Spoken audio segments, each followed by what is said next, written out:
spot another example here. So that sell trade there, let's see if you can see where the sell trade gave you some ideas.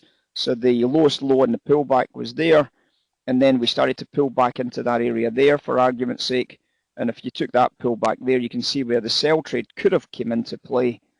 You could have sold in here, for example. You could have maybe sold in there, for example. And you could have obviously have sold in here, for example, if you were still looking for that sell trade opportunity.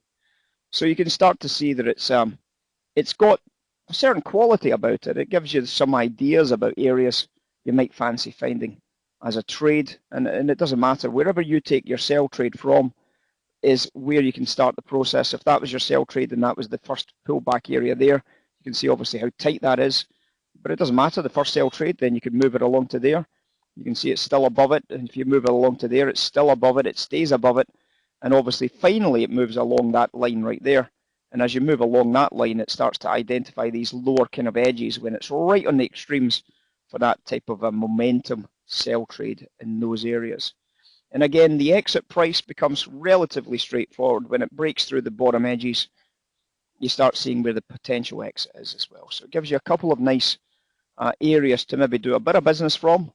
And it doesn't matter where you take the trade from, it's basically from the pullback. That's the whole point. It's from the pullback.